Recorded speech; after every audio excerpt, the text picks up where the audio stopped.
Amen. So, salamat. Magandang awit yung narinig natin sa landas na ating tinatahak. Merong nauuna o nangunguna. Brother Joel, kita ko siya, nangunguna sa kanyang pamilya. It's a good demonstration ng ating pag-usapan. Dahil simula pa nung si Adan at si Eva, gaya ng punto ni Pastor Ben kanina na seducing spirit ay sins from Garden of Eden. Ito na lang kasi para hindi ako mahirapan sa baba na lang. Meron ako ng wire tira. Saan bang wire dito? Ito. Ayan. Tama. Pastor Ben. Ito na lang. I-adjust na lang natin. Ayan. Basta pag bumba ko, hindi po masakit. Diba?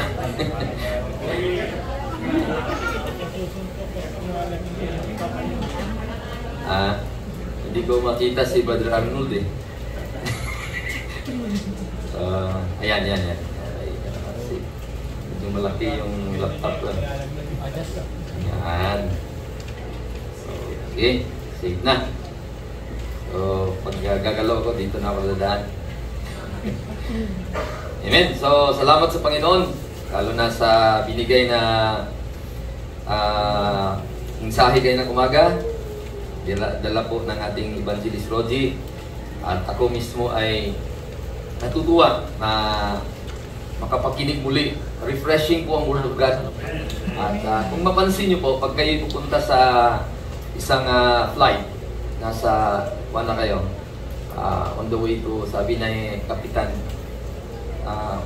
former Kapitan, mag-introduce, we're heading now to flight, and mag-introduce siya ng mga crew niya. Then yung crew, mag-demo na naman ng safety measure. Ilang beses ka na makasakay aeroplano, ulit-ulitin yun, di ba?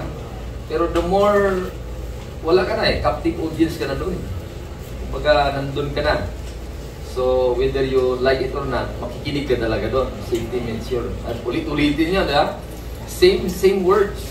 Alam niyo, ang napansin ko mga kapatid is, the more you hear it, may mga punto doon. Kahit inulit-ulit pa yun. Sa ibang tao ang nag-demo. May mga punto doon na hindi mo nadiing napakinggan nung time na sumakay ka. At nung nakinig ka doon, na talagang, alam mo, nandun ka na sa, may minsan kasi seat mo, nasa harap ka, di ba? Nakaganon ka. Ano man? Dapat hindi ka baba. Yung point ko, last flight doon sa the other day, hindi ka pwede i-inflate mo. Then, labas. Dapat doon sa labas bago mo inflate. Tama? Kapitan, yun. Hindi ko, for how many years ako nakikinig? Doon ko pa nakuha. Oo nga naman, kasi disturbo eh. Naka-inflate lahat.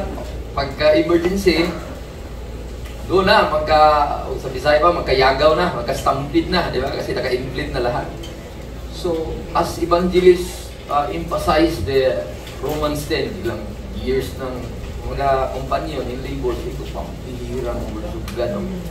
O, sabi pa nga niya na, hindi ako maraming pasakalye. Tuloy-tuloy lang. Habang nakikinig din tayo tuloy-tuloy, ang ganda mo kapatid. Amen? It is the words of God, sabi ng Bible, quick and powerful. Amen? Sharper than any two-edged sword. So, ibig sabihin, itong Bible na ating hawakan, written in the book, is very important po sa buhay natin. Amen? We call ourselves Bible believers. But sometimes, sabi nating preacher, we are selecting what we believe. Yun ang point kanina, di ba? King James said that. But the problem is, sabi niya, hawak na nga natin ang authority, selective pa ang ating susundin. Ha? Kaya, may the Lord help us to equip, as we listen to the Word of God in this specific topic. The Lord allow me to deliver to you the ordinance of headship with guidelines to biblical marriage. So, nagkuhan talaga ako kay Preacher Josiah.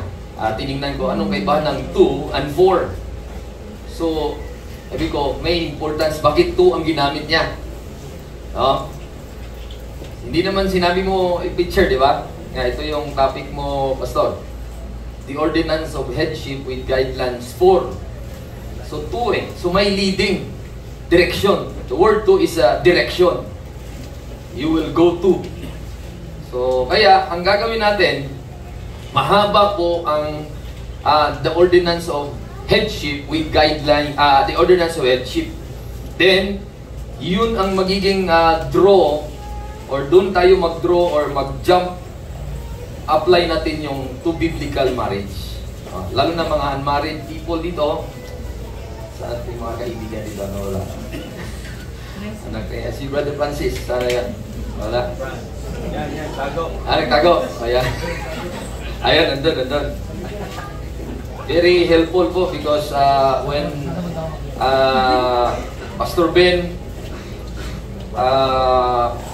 emphasized that when I am attending, or first time I attended, of course, Lipa City, I was not yet saved back then. And the conversion story of my life is when somebody shouted in the camp meeting at nagsigaw siya, "Kakasave ko lang!" Then, na-amaze ako doon sa event na yun na itong tao na to, nakilala ko to the other first day. Then sumigaw siya ng mga ilang days after conference, mga camp meeting, third day na ata yun. Sabi ko, may something dito nga talagang it works na amazing sa Baptist na ako dati. Kakaiba ang environment, yung alam mo yung nandun yung preaching palagi, walang basketball, walang parlor games. Ako yung leader sa parlor games eh. Kaya medyo malikot ang katawan ko kasi mahilig sa alam mo yung mga parlor games, di ba? So, mga kapatid, that day, mga events forward, hindi naman at that day na save ako eh. Ginamit ng Panginoon yun na it will examine my heart. Little by little, then nag-attend ako sa isang conference together with these men of God. Then doon sa isang isla ng Pangasinan, meron silang in-interview dahil pro i-add yung prayer. Kasi importante sa kanya. Doon siya namulat at dahil ayaw niyang bitawan yon, honest na lang nagtanong yung mga pastors doon with the fellowship. At sinabi ng pastor, sige, nagdaligtas ka talaga sa sinner's prayer at kailangan mo talaga yun. Sige, itatanong ka lang namin, kailan ka ba na-save? Before ka nag-pray? During ka nag-pray? Or after ka nag-pray? Nahirapan yung Amerikano. Inagalog ko lang Nag-pause siya, nahirapan siyang sumagot. Ako din, nakikinig sa mga gilid-gilid lang, mga spectators lang. Ako din, mahirapan din ako kung ako lilingon yung nagtanong ba, ikaw Brad? So, personally, I examine myself. Kung nasa faith ako, then at that moment, mga kapatid, kailangan ko itong silik-silik ng Bible kung ano ba talaga. Kasi wala ko talagang alam eh. So at that moment, mga kapatid, ay tinulungan ako ng Panginoon. Of course, gusto niyang maligtas tayo. He is not willing that any should perish, but that all should come to repentance. So a right repentance, of course, diniscuss ni Pastor Ben nung mga years ago, na talagang upon acknowledgement sa truth, the gospel, the right object, 1 Corinthians 15 verses 1 to 4, is automatically you also repented. Sabihin, tinalikuran mo yung maling akala mong ligtas ka dahil nag-pray ka. And here guys, you have the belief in the true gospel. And only believing. Yan po ang binaybay. Ang ganda ng Acts chapter, buong Acts pala dyan kanina. Doon ako, grabe ang word of God. No? Ang kumbaga, very clear. Kung sino man ang hindi naklaruhan doon, ay examine niyo po ang sarili niyo. Amen? Very clear ang kapatid kanina. No? Believe, believe, believe. So upon the moment of believing, then I told my wife, I just got saved. Sabi niya, bakit? Ayun, sinare ko sa kanya na in memory of what I have received is not the real gospel or not the real right object. 1 Corinthians 15 verse 2, yun ang aking examination na ang I believe in vain. And now, I have that real object, that foundation that is rock, that Christ died for my life, buried and rose again for my sins. And hindi naman siya nag-scorn sa akin at sabi, ha? Bira, nakapag-asawa pala akong unbeliever. Hindi naman. Nasaya siya. Salamat sa Panginoon. At si Evangelist, yung pastor ko dati, hindi din siya nag-scorn. Ang takal na kaibigan, dinala mo nga ako sa Panginoon or something like that. Hindi naman. Wala, nasaya siya. Amen! What a testimony of God. Amen? Confirm. So praise God. No, that time, that headship that I have, naramdaman ng wife ko. Dahil nung time pala na hindi pa ako saved for about mga months, nung after we got married, hypocrisy ang aking ipinapakita sa kanya. Kaya yan yung punto ni Pastor Ben. Sinabi ko lang, pero hindi ko kakagawin. Naramdaman niya yun. Naramdaman niya. Because there was one time na ang homecoming i-attend doon sa venue ng Lipa. Alala niya. Then meron akong statement na naiyak yung wife ko. Na yun pala yung manifestation, sir, ng hypocrisy. Na hindi ko lang sinasabi ni sir, pero of course wife kila na araw-araw ko yung isama. But nung na-save na, iba ng headship. Na it will, sabi ng kanta ni Brother Joel kanina, yung tahak na tatahakin mo ay susundan mo yung Panginoon, yung ways of the Lord. Amen? Hindi na pilit. Amen? Kundi yung headship na binigay ng Panginoon through giving us the words of God ay yun na yung nag-guide sa akin. All the way sa aking marriage line. Kaya, may God help me as we listen to these words of truth. Let us read the Bible. Of course, nandyan lang, basahin natin lahat in 1 Corinthians 11 verse number 3. Okay, basahin natin. Ready? Go. But I would have you know that the head of every man is Christ, and the head of the woman is the man, and the head of Christ is God. Okay? I will ask prayer, no? Saan yung tubig ko dito? Nadala ba yung tubig ko? Baka mamaya maubusan akong gasolina ba? Ayan, hindi na. Thank you. Sige, mag-pray muna tayo. Let us pray. Our dear Heavenly Father, we thank you for that very precious verse in your words written in a book, even preserving it at nabasa pa namin ngayon. Powerful instruction, Lord. And thank you, Lord, that you allowed me, given me an opportunity to be a blessing to your people, even to the body of Christ, and represented by these people over here. And Lord, sana sa mga ma-deliver na mensahe, makapagpatibay ito sa bawat isa. And Lord, thank you for that salvation freely given to those who believe. And I'm one of the beneficiary, and I benefited over those spiritual blessing, Lord, upon believing. And Lord, sana itong buhay na ito ay patuloy niyo pong gamitin at lahat ng mga brethren na nandito at willing na mabigyan ng instruction, na upon receiving instruction at gayahin namin at will follow the attitude of those people who they gladly receive your word and they rejoice and apply these things, Lord. And may your name be glorified as we learn these things. After all the learning and getting, ay kayo ang aming i-glorify at i-magnify sa buhay namin. In Jesus' name we pray. Amen. So, without much ado, that verse ay mahati sa tatlo. Kung pag-usapan natin yung doctrine of headship. No? Kung i-diagram natin, ganyan po siya. Una, ang Diyos. Siya yung above sa lahat. No? Is the one who is higher than the highest. Sabi ng Ecclesiastes, I don't have time to locate, pero there's a term, higher than the highest. So, sino pa ang pinaka-high, ay may higher pa. And that is our Lord God. Amen? And one of the doctrine, one of the faith is the triune God. Yan ang point kanina. We are the Trinitarian. And many people doesn't believe that. No? Not only 1, 2, but millions of people deny the Trinity. And that God is the head of Christ. Yun yung unang first set. Then, second set is Christ is head over the man. Then the third set is man is over the woman. So, 1, 2, and 3. So, unahin natin yung number 1. Okay? Number 1. God over Christ. No? The headship of God over Christ. So, ano po ito? Meron po itong mga slide na ating ibabaybayin. At hinahinay lang. At bombastic. Doon na lang tayo sa dulo magbumba.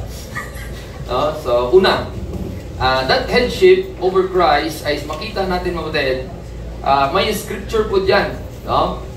Kung sinabi ni Apostle Paul na si God is the head over Christ, or the head of Christ is God, he is referring to role and function within the Godhead, not denying Christ's full deity. Kasi aking tanong din dati nga, kung si Kristo ay below, then si God ang head.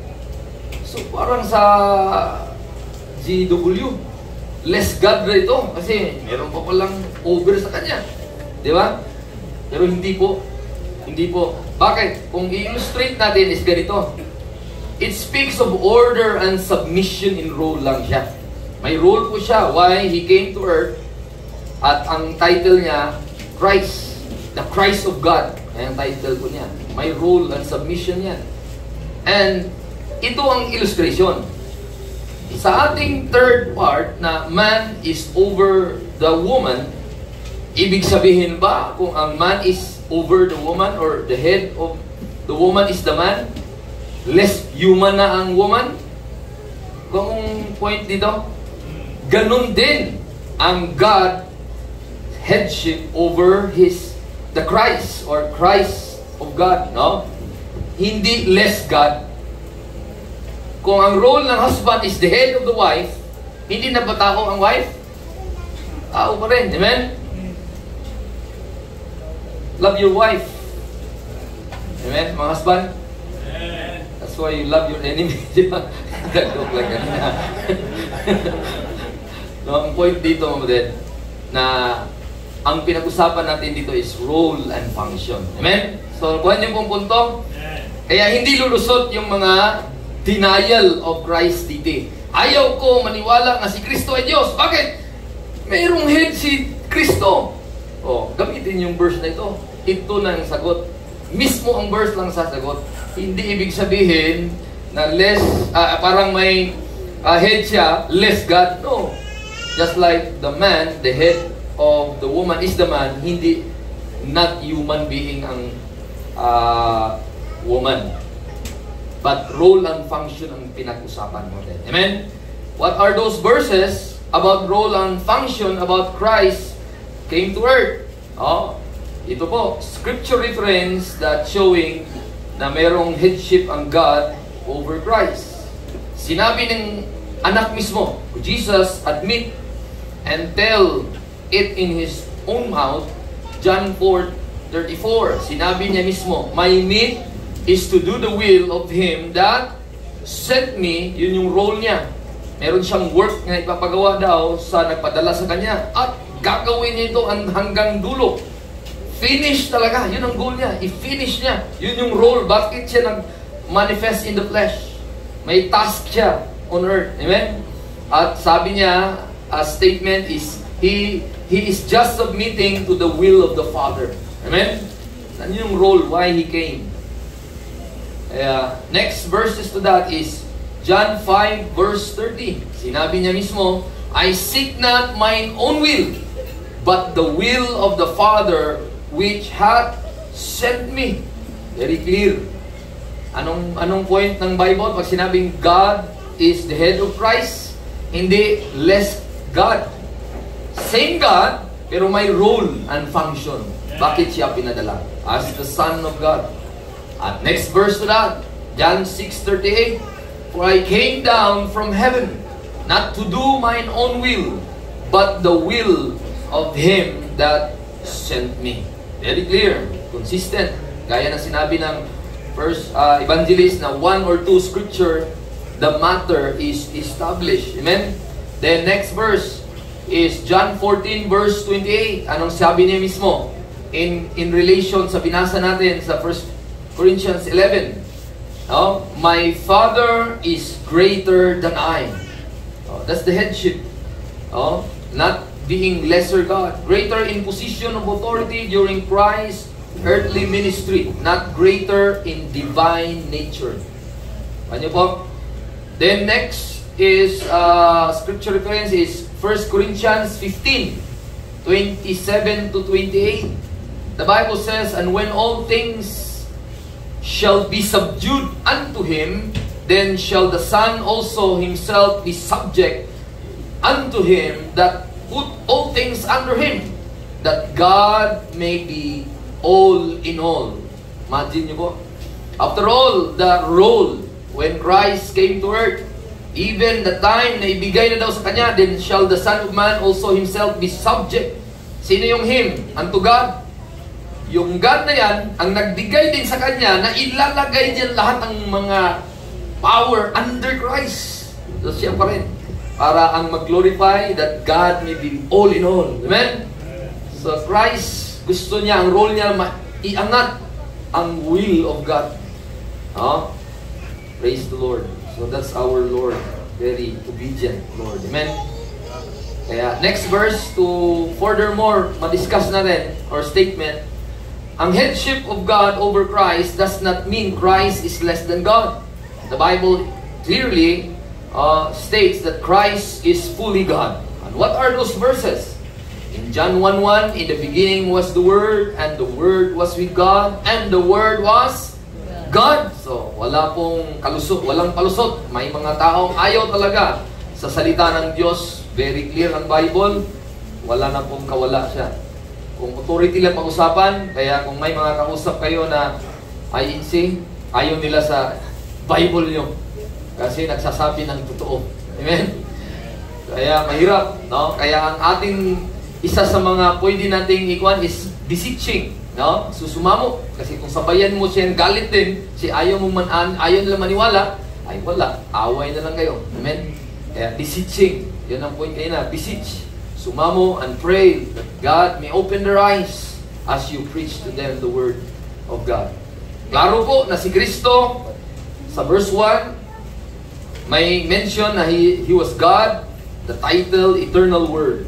At ang Word na yan, yun po ang eternal title of the Son of God, ay pumunta sa lupa at nagkatawang laman ng tao. Amen? Flesh of man. Pumasok siya para siya po'y mag-dwell among us. Of course, the dispensational boundary for the Jew first. Amen? Hindi naman topic natin yan. He first came to His nation. Kaya na sinabi kanina, in the flesh of the Abrahamic race, not the Gentile race. No? Kaninong flesh?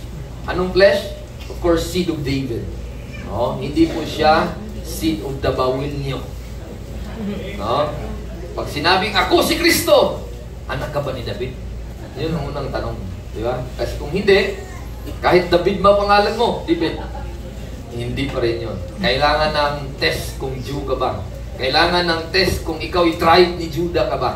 Kuhaan niyo po, that's the veracity kung totoo ka bang Kristo.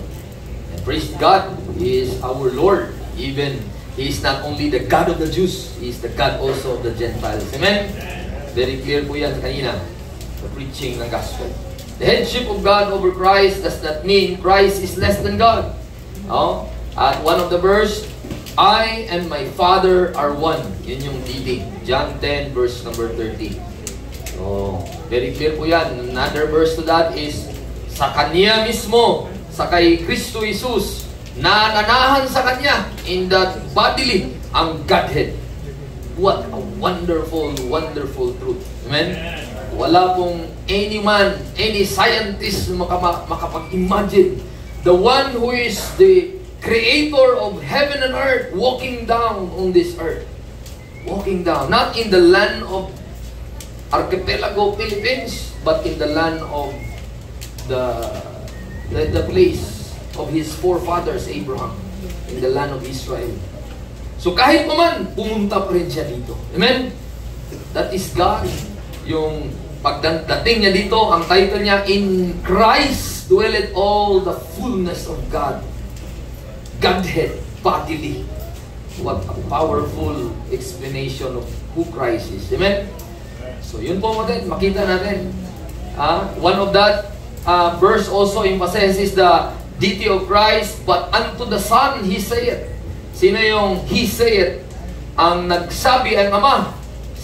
Sinabi ng Ama, Thy throne, O God. Imagine niyo po, Ama na mismo. Kasi yung pronoun na He, God the Father. Ang sinabi ng God the Father, ang trono mo, O Diyos. Imagine niyo po. That's acknowledgement. Even the Father acknowledged the deity, ang pagka-Diyos ng kanyang anak. Thy throne, O God, is forever and ever. Kaya pag sinabing God is the head over Christ, ano ngayon? Send summary to 1. It shows God's divine order, not Christ's inferiority. Na hindi siya less God. Siya lang ang Ama nag-lead, at ang anak ang nag-akumbaba. That's the mind of Christ, that He is willing in Philippians 2 and obedient even unto death. At both equal pa rin sila kahit nag-obey siya. Equal in deity and equal in glory. And number 2 summary, it reveals Christ's obedience in redemption. Christ's submission fulfills the plan of salvation, showing perfect unity within the Godhead. The work of salvation is the work of the Trinity. Amen? Yan po ay trabaho ng Trinity. Sabi nga ng kasabihan, the Father planned it, the angel inquire about it, then Jesus Christ brought it, then His blood bought it, the Holy Spirit wrote it, and the preacher preached it. And anyone who will say, I hear it and I believe it, you can say, I got it. Hallelujah. Amen? Parang yun. Ang tawag ni Pastor Ben is advertisement. Patalastas. Nabasa ko yun long time ago. Amen? Sa isang book about the plan of salvation. No? So yun po ulit. Kaya pag sinabing God is over Christ, yun po ang ating maalala. Amen? Problema, mali ang aking Roman numeral. Kaya, ang ibig sabihin yun, tao lang. No? Nadagdagan ko ng isa. Kaya nadaging second point na tuloy ang summary. First point pa yan, mga kapatid. Ito ang second point. Christ over man. Amen? Yan ang second point. No? So, tapos na tayo sa first point, mga kapatid. And tuloy na tayo. Sabi nga ni Preacher Josiah kanina, we will start so we could end early. Wow. Para kayong hindi makapaniwala. Okay. Number 2. Christ is over man.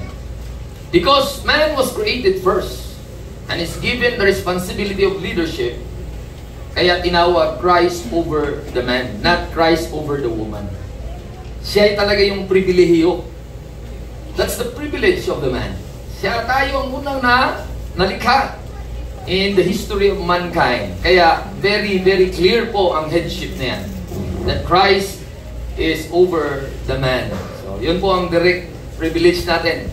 Kaya, very clear sa Genesis 2:7, God formed man first. And the Lord God formed man in the dust of the ground. He breathed into his nostril the breath of life, and the man became a living soul. Hindi sila sinabay at ginanon ng Panginoon.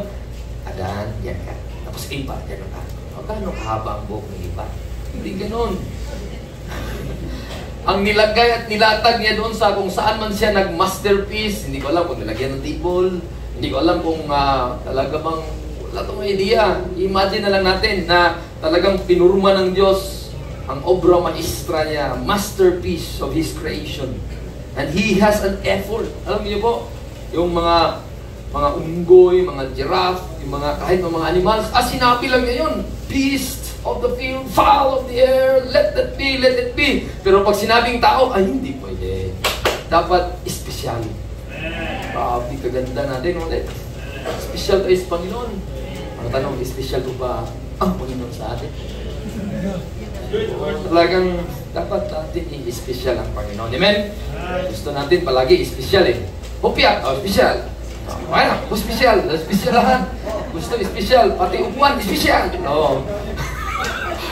Pero pag Diyos na, okay na lang Panginoon. Basta basahin lang natin. So sana hindi po. Amen? Yun ang privilege ng mga man. Amen? Na tayo ang nilikha. Of course, may privilege na yung woman. Mamaya na po kayo. Unahin muna ng mga lalaki. Amen?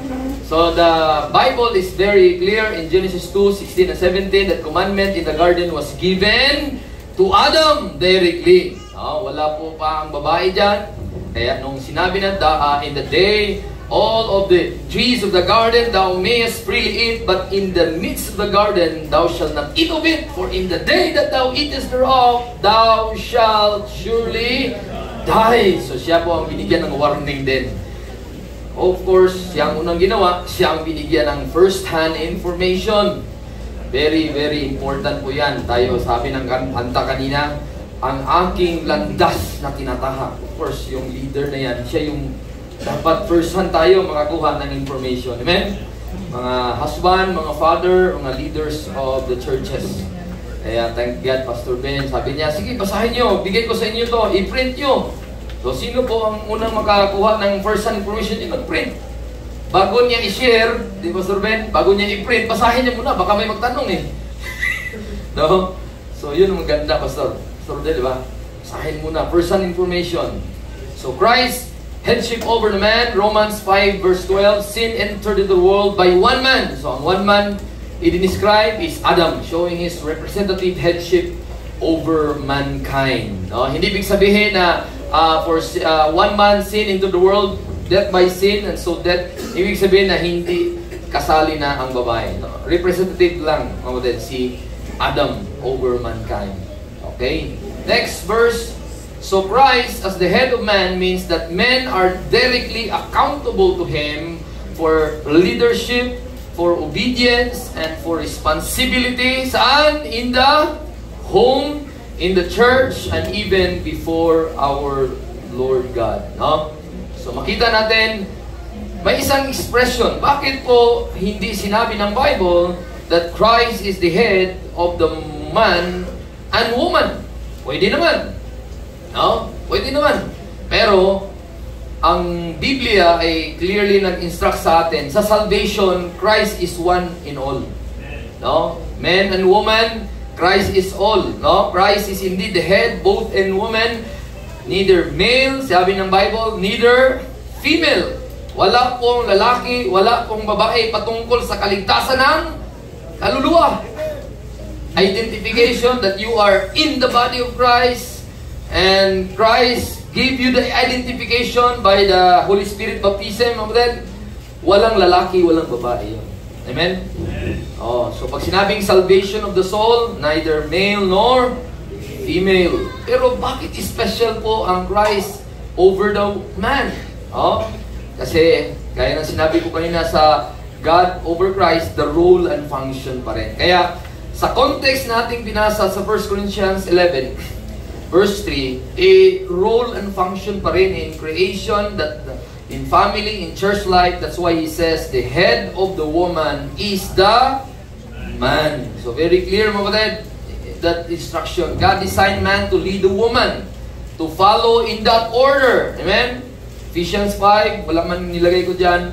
Verse number 23, sinabi ng Bible, for the husband is the head of the wife, even as Christ is the head of the church, and He is the Savior of the body. So, didisenyo ng Diyos yan. That God over Christ, Christ over man, and man over the woman. This shows God's order in creation, not denial of Christ's authority over all. So, makita natin in summary. Bilis lang itong number 2. In summary. Pero may diin po yan sa next principle. Kasi inuna ko lang yung tatlong category. Then, dadagdagan pa natin yung male headship mamaya. No? Male headship mamaya. Dagdagan natin. Christ is the head of man because, yan ang unang summary, no? Was given primarily a responsibility and a leadership by God. So, ang responsibilidad kanina, sinabi ni Pastor Ben that the Spirit speaketh expressly that in the latter time, some shall depart from the faith and giving heed to seducing spirit. Grabe, ang bigat ng instruction kanina. Kaya ako, napaganon ako. May sabi niya dito na ang problema ngayon, dumadaloy na sa internet. Diba? Dumadaloy na sa mga mobile data. Na dati, sabi ni Pastor Ben, may schedule po ang mga cinema or mga whatever panunood. Pero ngayon, anytime, i-google mo lang. O, i-ganon mo lang agad. Nandyan na. At maganon ang mga mata. Ang mga bata, ang mga kuha natin, tayo, mga leader na tahanan. Tayo ang may responsibilidad to lead our family para yung landas na tahakin ng ating mga anak sa Panginoon. Amen? Amen! Eh, ang diablo, grabe kawai, sabi ni Pastor Ben, the doctrines of devil, may doktrina din siya. No? Eh, kung tayo nga, naantok pag magkuhan ng doktrina, ang grabe ang diablo, magbibigay ng, hindi talaga kamantok. Ganun ka-powerful siya mag-seduce pagka doctrine ang introduce.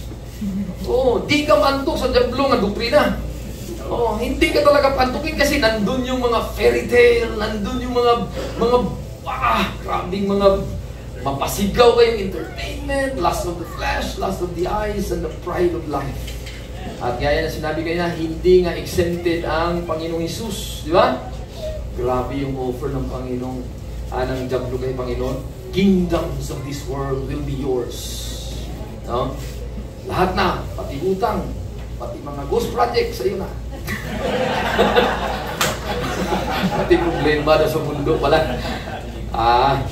Mga kapatid, when the Bible speaks about the man is over the woman, may responsibility po tayo, mga lalaki. Amen? Kaya mga unmarried men, be ready of you that responsibility. Kung hindi ka pa nga responsable sa iyong sarili, how much more leading a wife, leading a children, leading people. Eh, huwag kang sabi, pag-asawa ng papa, tingnan ka sa papa mo. Sure ka, anak.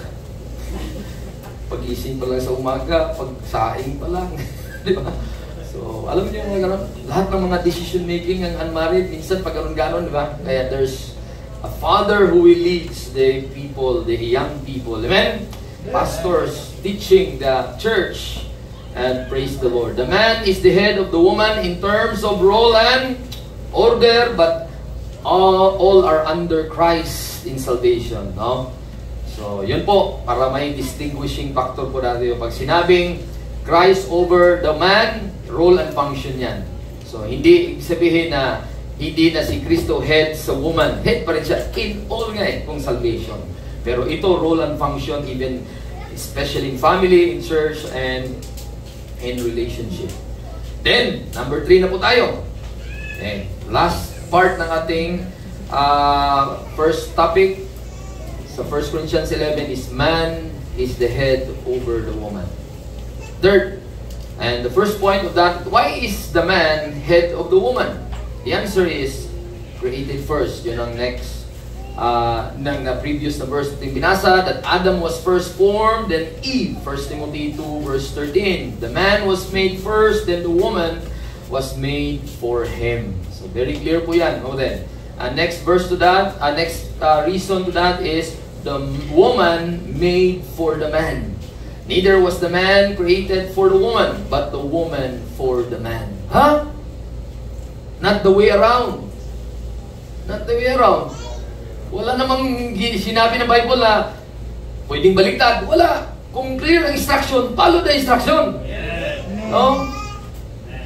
Unfair naman ang Panginoon. Hindi unfair. God is protecting you. Mamaya ipakita din ang beauty ng protection sa inyo mga daughters, mga wives. Amen?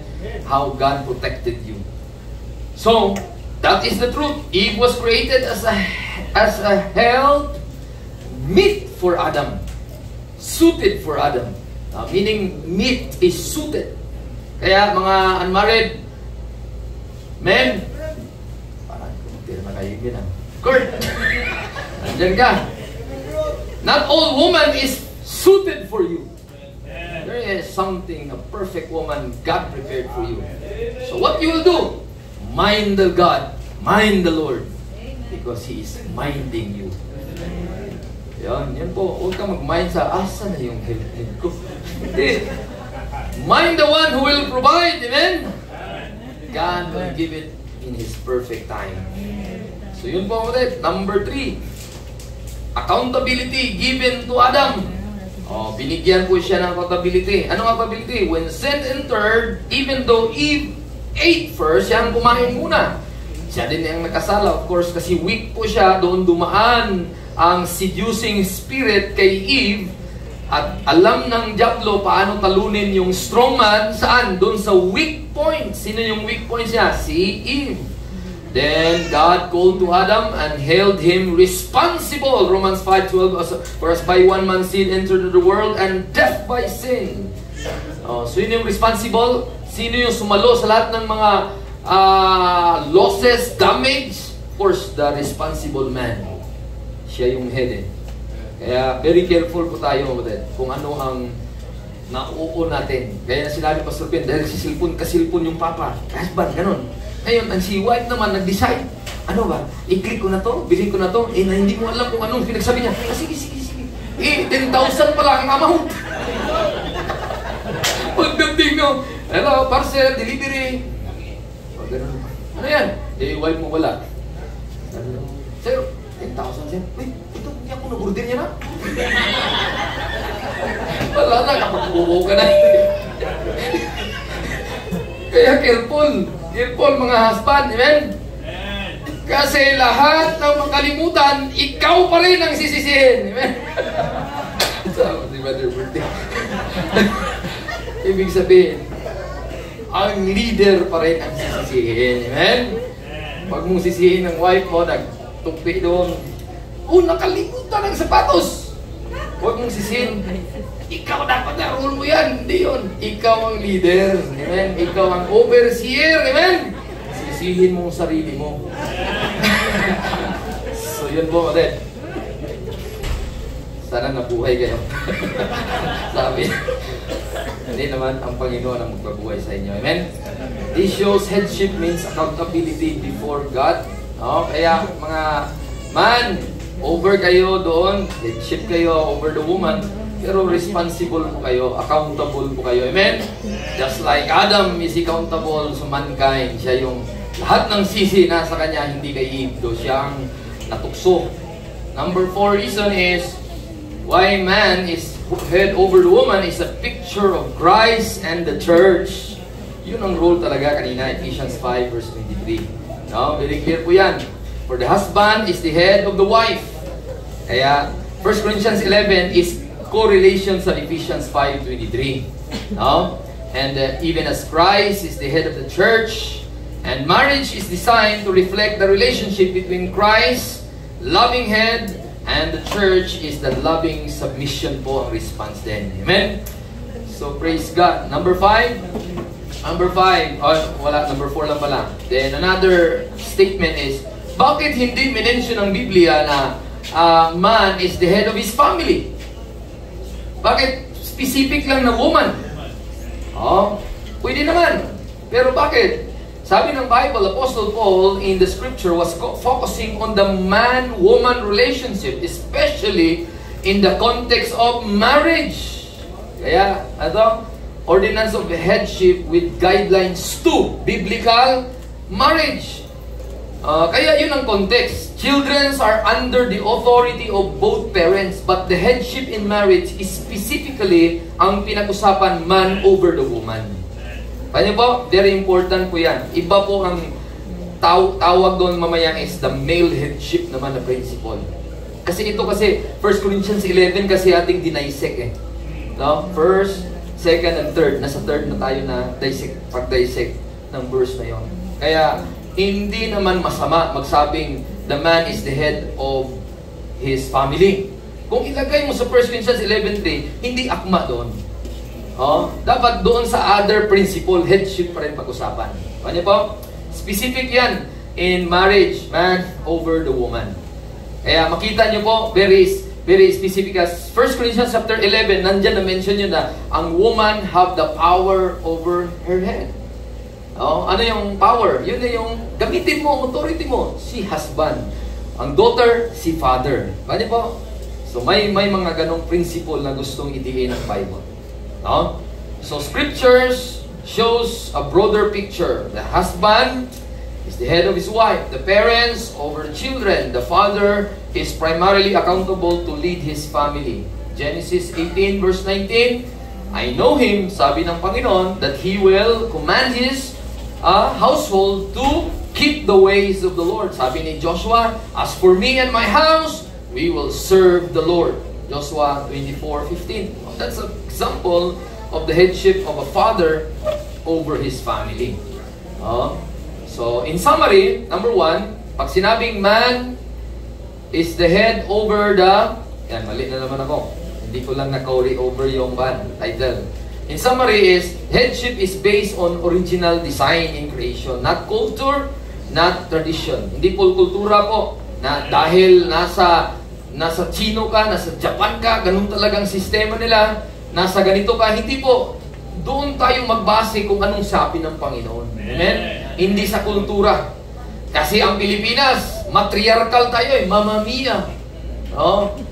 Hindi sa kultura tayo mag-base. Doon tayo sa God's original design in creation. Amen? Biblical headship means the man leads in love and the woman follows in honor, reflecting Christ and the church. Kaya, man is over the woman. Christ is over the church. Amen? Siya ang head of the body, the church.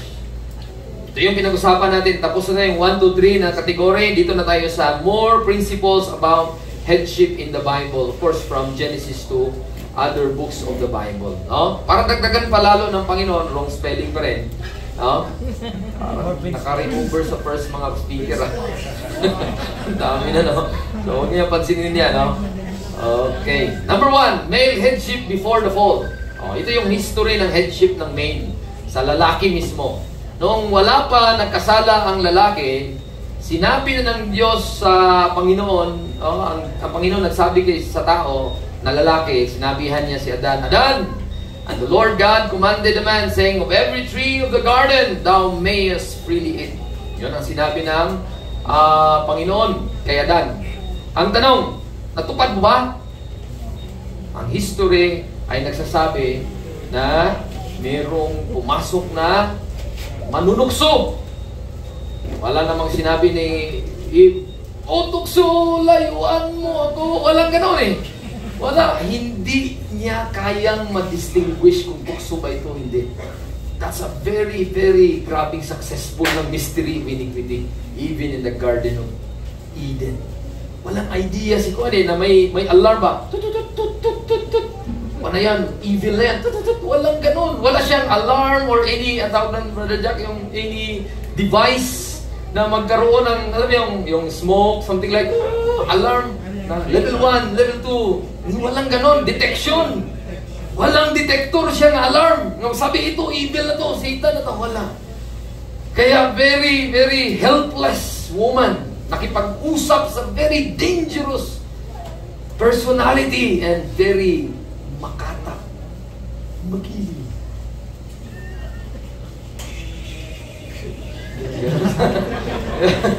Grabe yung ahas, gano'n-gano'n. At sabi niya, kasi slithering snake eh. Slithering serpent. Okay, God sent. No? Okay, God sent. Talagang babae. Pag gano'n eh. May save sa SM. Kapag gano'n. No, imagine pag babae. Kasi may story dyan eh. Si Brother Rolly nagsabi, yung nanay niya, napapili ng isang tarpaulin, Brother Bernie, tarpaulin si Nanay Masilin, nakapabili. Hindi ko alam kung makarinig siya sa akin ko. Video na ito. No? Nakapabili. Alam mo, 2,000. Pero ang kuha niya, 1 liter lang. Grabe, paano kaya binintay? Paano kaya ano yung marketing strategy. Baka, baka ito'y nais ka ng stretchable. Imagine, pag ganun, mamatag 200 lang yan. Tapos naging 2,000. So, ganun katindi yung mga marketing. Kaya nga minsan, nung magpataot ka ng mga ganito, marami niyang sabihin, sir, ito, sir, anti-ganito, sir. Mga ito, sir, pag-ganito, sir. So, kung maraming mga description, mahal na. Diba? Sobrang dami yung mga description. So, grabe ang mundo mag-seduce. Ganon nangyari. During temptation, nangyari si male. Nandyan kasama, hindi nag-intervene ang head. Amen? Walang wisdom na wala din sa isip niya. Ang kanyang rule and function, nahayaan ang kang wife hanggang natapos ang transaction. At sabi niya, ingon ng Diablo, success doctrine delivered. Doktrina yun eh. Doctrines of devil. Pastor Ben, success. Sabi ng Diablo, wala. Talo tayo. Talo ang tao. Wala nag-role. Wala nag-function ang role protector. Sino yung protector? Si Adan. Wala nag-function during that time. The male headship. Hindi na-exercise niya. Kaya nangyari, after the fall, the woman was charged by God. Dahil ang nangyari, nahulog na ang mankind sa kasalanan, sinabi ng Diyos. Hindi naman niya sinabi ito before the fall eh. Sinabi niya na ito after. At sinabi niya, unto the woman, He said, I will greatly multiply thy sorrow and thy conception. In sorrow, thou shalt bring forth children. Ayaw ko na mag-asawa. Ganun pala yun. Mga hindi naman. Na keso, ganyan ang kuhan. Harapin mo na yan. Yan ang talagang consequence. Ang will of God to face that consequence. Kaya huwag kang matakot. Amen? Sa mag-asawa. Yun pala. Kasi ang pagiging magkapamilya din at magbuo ng pamilya, will of God. So, yung dalawa, magkaroon ng pamilya, will of God. Sakit na mga anak, will of God. Kasi yan ang tanggapin mo na yan. Mga babae, totoo po yan sa buhay, even present. Yan na yung nangyari na consequence dahil nakinig siya doon sa Diablo. At ang isa pa sa instruction, ikaw babae, thy desire shall be to thy husband. At ang ruling, and that husband will rule over thee.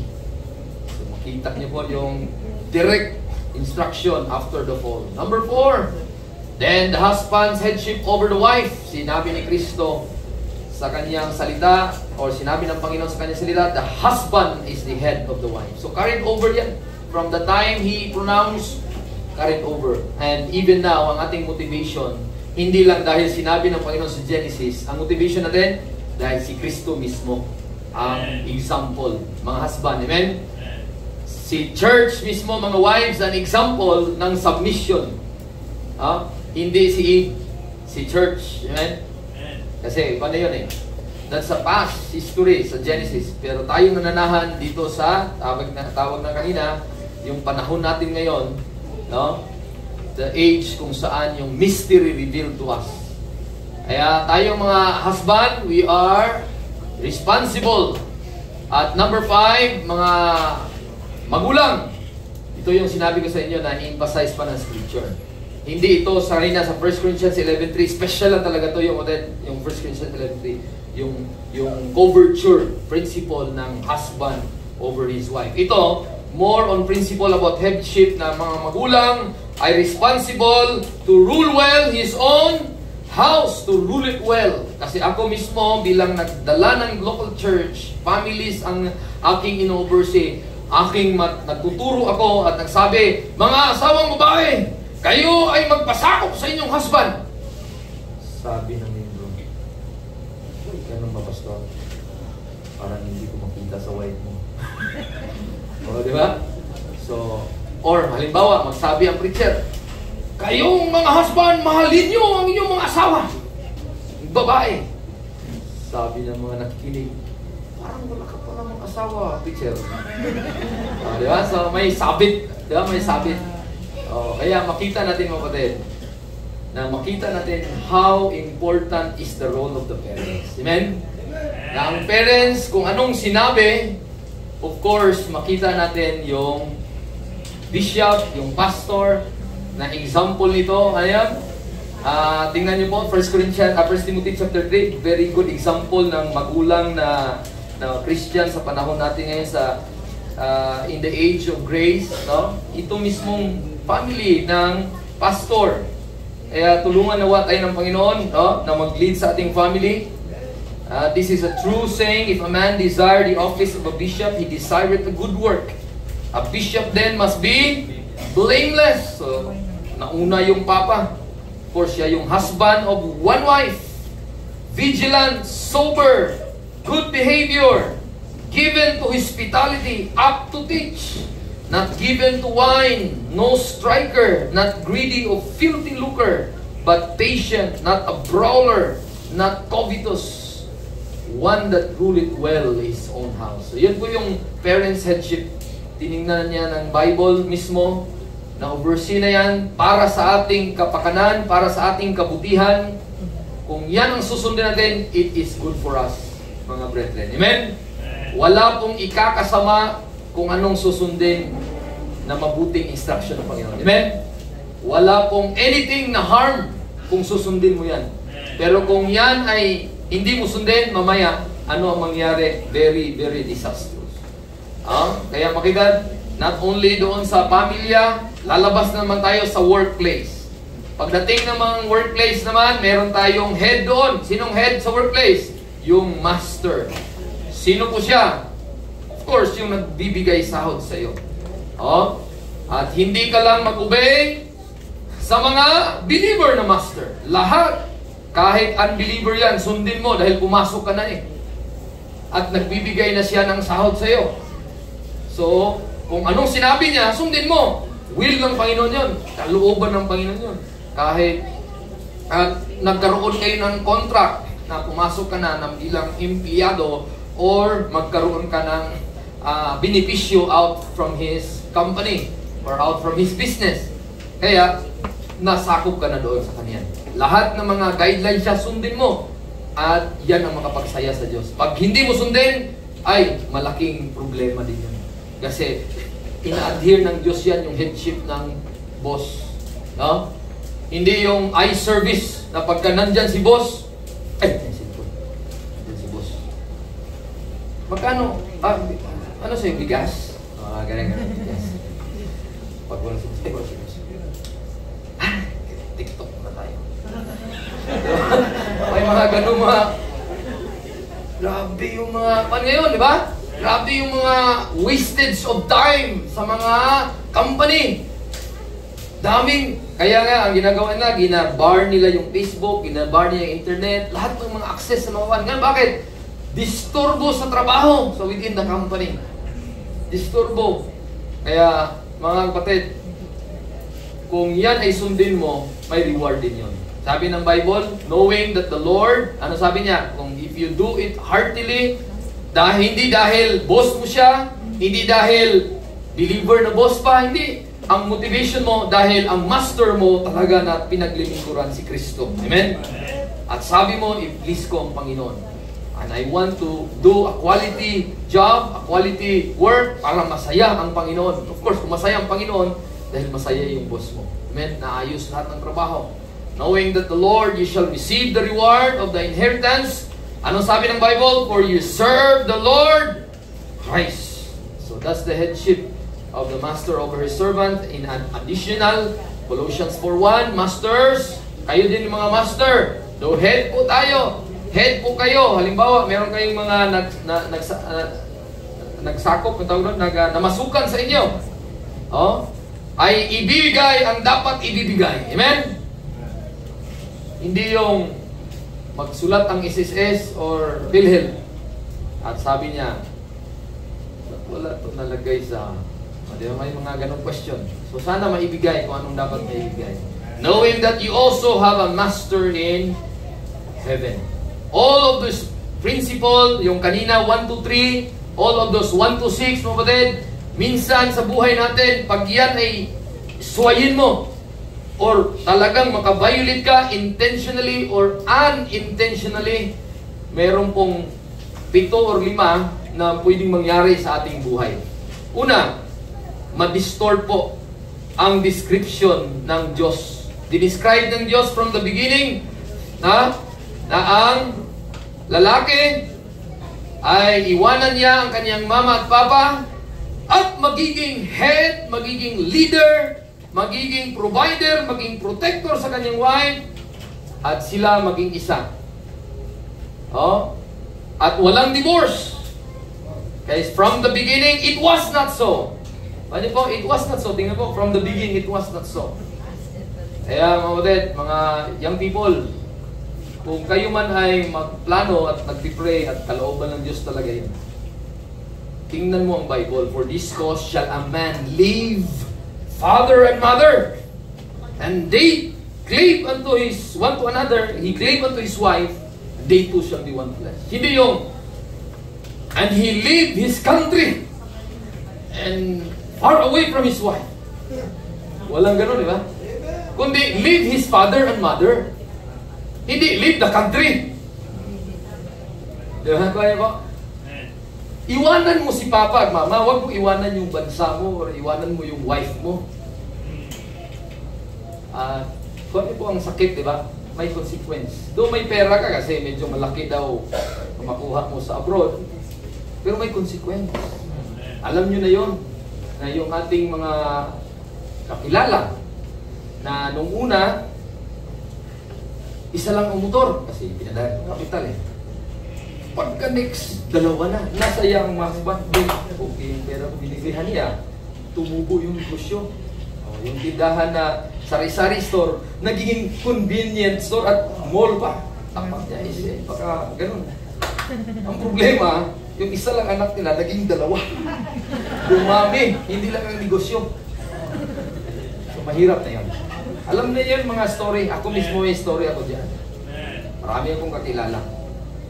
Ma-distort po. Amen? Ma-defraud po. Amen? Instead, may responsibility si male na hindi iwanan si wife, na-distort na ang divine order and prescription. Ano ang divine prescription? Ikaw mga gustong mag-asawang lalaki, iwanan mo si papa at mama. Kahit mga 1 meter away lang.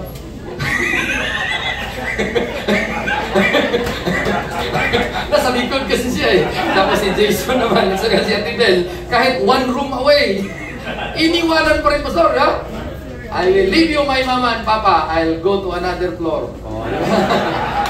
Hindi, ang sabihin, may sarili silang din eh. Operation, hindi man makibasakong si pastor. Hindi sila maganang maghasik ng, sana yun, hindi. Kumbaga, na yun, kumbaga, nasa inner ko nila ganyan. Pero ang kuman ng Bible, responsible na ang husband. Responsible na. Kasi umalis na si anak niyang lalaki at meron na siyang bagong kumbaga family. No? And he's starting a new home. Of course, God is will, please. No? Nasaya siya na makita ang bagong family na hindi magpapadala sa devil's device. Kaya kung yan ay hindi mo sundin mo kanina yung 3 categories at yung 6 na principle, ang mangyari, sabi ng Bible, for this cause ought the woman to have power on her head. Bakit? Kung yan ay hindi mo gamitin yung mga wife, yung mga batang lalaki at babae, kung yung mga magulang niyo hindi niyo susundin, nandiyan yung anghel. Yung mga wife naman, na kayo hindi masunurin sa inyong mga husband, nandan yung anghel. No? Na sila ay tatawanan tayo. Ako, alam mo ba? Christ is the head of the church. Bakit ito? Hindi naman may litrato. Ibang litrato naman. Ibang picture naman to. Katatawanan tayo ng mga evil spirit, mga principality and powers. Ano nga yung kalaban natin? Hindi bakbakan, busilan, hindi. Yung mindset. Amen? Yung spiritual wickedness in high places. Kaya sana hindi po tayo ma-disclose yung ating lifestyle. Tatawanan lang tayo ng enemy natin. At maraming disorder sa mga pamamahay.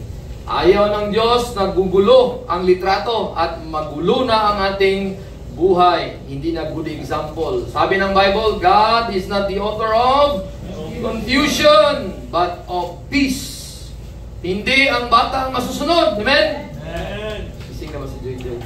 Ayan. Ayan palagi yung sinasabi ni mama niya sa ibin ako, sinong masunod? Ako o ikaw? What a good question, no?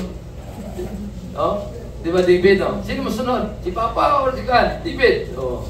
Alam niya yun eh. Alam ng mga bata, kaya praise God, may mga preachers po tayo na nag-remind. Sino masunod? Ang head, ang responsible head. Amen? Kasi kung yung baliktarin na yan, ang mangyari, confusion ang result. Kung hindi mo yan sundin, ignoring God's ordained headship, the father's headship, the husband's headship, gulo! Ang gulo ng mundo. Mga kapatid, may God help us. Number 4, dishonor God's design. Disenyo ng Diyos na magpasakop ang lahat ng mga nasa ilalim. Wives, submit yourselves unto your own husband as unto the Lord, not other man's husband, not other man's father. Amen? Marami po yan sa doktrinang dala natin, no? Na mas mahalin pa si pastor. Marami pa siyang iregalo kay pastor kaysa kanyang husband. Oh, ang mga daughters naman, oh, marami ding mga ginagawa, quote-unquote church ministry. Pero si Papa ang mag-utos, hindi talaga mautusan. Pero pag si Pastor ang mag-utos, ay, Pastor, wala, anniversary yun. Ganon ang mangyari. Dishonor na nasa design ng Diyos. Dapat pag sinabing Papa, lalo na Pastor pa, Papa pa, Pastor pa, pasayahin mo ang Panginoon by obeying your parents and Pastor, lalo na mga pastor's kid, di ba? Tere, ising. So, that's number 4. Number 5, disunity among family members. Magkaroon ng problema sa among family members, no? Sinabi ng Panginoon, kung galing ako sa Satanas, bakit? Very basic principle. Ako, galing sa Satanas, tapos sisirain ko yung kaharian sa Satanas, nagkasiraan na kami. Very basic principle, di ba? Kaya nga ang term, bakit tayo magkasiraan? Pamilya naman tayo. Ganun ang dapat na tamang disenyo. So wala po, galing ako sa Espiritu ng Diyos. I have the Spirit of God. And I am again, sabi ni Kristo, di ba, pinaalis niya yung mga kingdom of darkness. Kaya huwag sana ma-disunity ang members na mag-aaway lang dahil sa lupa. Dahil sa mga ganito, ganyan. Dami po. Oh. Family members against family members brought into desolation. Bakit? Nagharian si Bunso. Ako ang magpamana sa lahat ng kayamanan. Sabi niya rin, mana ni Papa? Ako! Walang kayo. Makakuya kayo. Matangkad pa ko sa inyo. Wala nang ganon na kingdom against kingdom, family members against family members. Walang dapat ganon. Yan. Si Papa ang masunod. Ikaw yun eh. Lahat ng mga punong mahugani sa'yo lang. Nakalista yan. Tinanin ko yan ha. Sa lang. Bilangin mo yan. So walang, kasi ma-disunity ang members pag hindi ka mag-obey. Kanya po? So very, very good sana dapat kung mag-obey.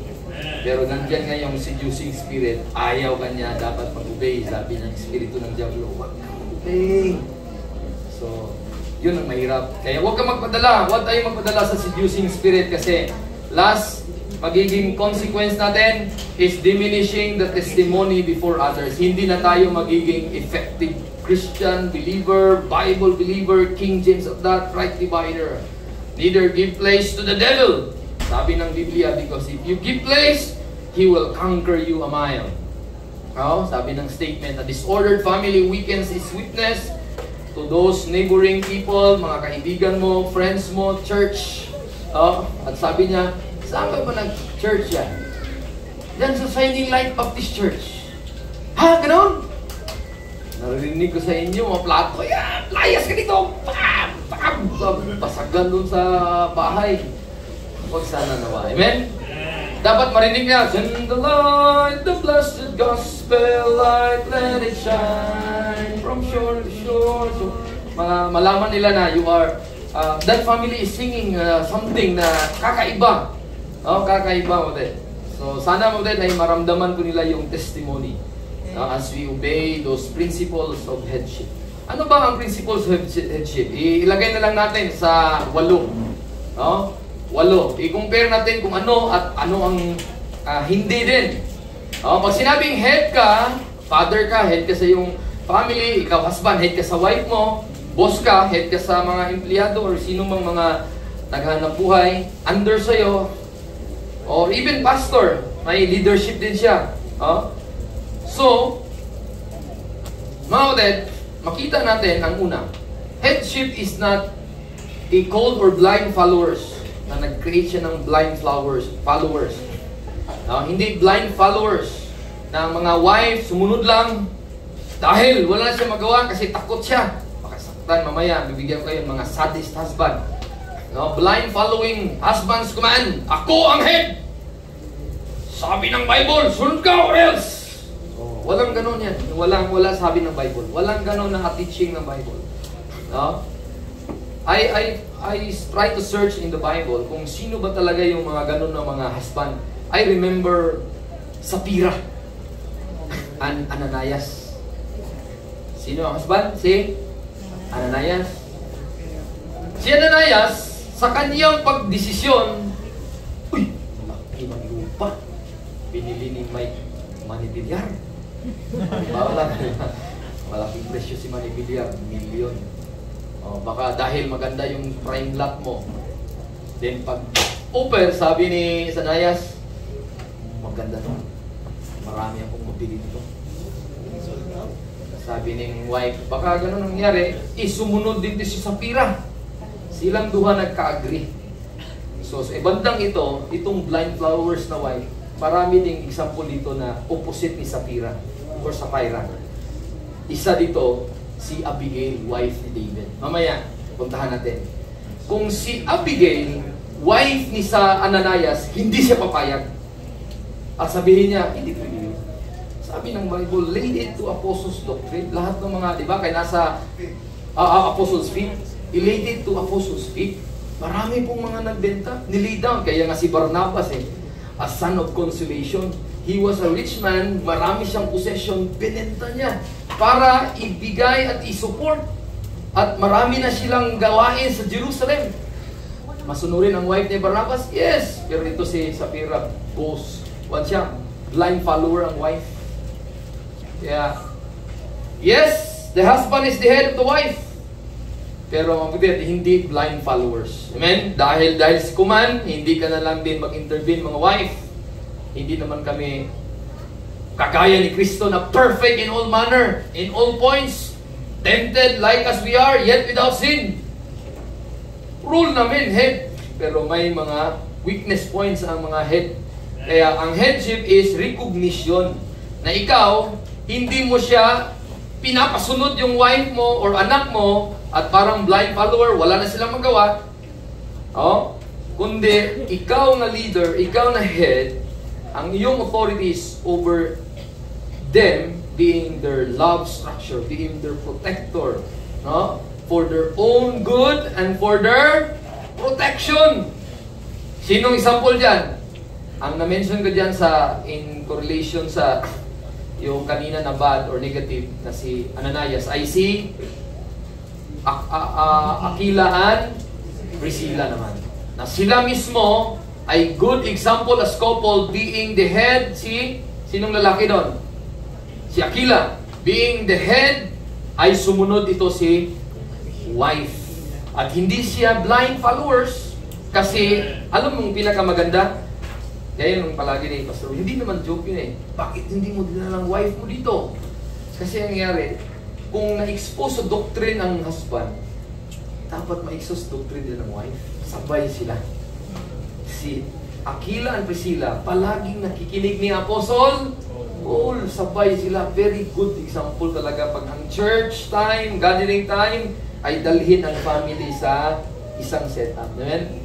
Of course, hindi natin i-discredit or i-lay aside yung talagang nasa weak point na, of course, ang dalhin mo nandun na sa pinaka-hospital, halimbawa. So, ang point ko, ang disenyo ng Panginoon na dalhin mo talaga. Hindi sila blind followers, kundi kung anong napakinggan mo, anong natutunan mo, anong binasa mo ng mga katuruan, mga even things na pinag-aralan, ano yung sinabi kanina? Sabay kayo. Para hindi siya blind followers. Yung mga na sinakupan mo, na ikaw mismo ang leader ng tahanan. Yan po ang number 1. Number 2, ang headship is not the means whereby boss po siya. Kaya yun ang naging resulta. Kanina, nag-create ng blind followers kasi nag-bossy siya. Like this person, Nabal, yun ang point ko kanina. Share ko na lang yung story nito. Itong si David, nag-alis siya sa isang lugar dahil nagtago siya, dahil takot siya ni King Saul at gusto niya na alis na lang, ayaw niyang mag-retaliate. So, umaalis siya at napunta siya sa lugar ni Nabal. Si Nabal, marami po siya mga tupa. Ngayon, habang maraming tupa, nag-offer si David. Sabi niya, Nabal, I have an offer. I will protect your sheep and your shepherds. Army man siya. At meron akong hiling, baka pwede kong masustain niyo akong pagkain. Kasi kailangan si David ng pagkain eh. Kasi tatago nga siya ni Saul eh. Hindi umayag to si Nabal. Sabi, ano ka? Gusto niyang ipamukha ni David, ayaw ko sa'yo. Sabi niya, parang ganun si David, pambihira naman to. So he prepared a war. Sabi niya, I will declare a war against this person.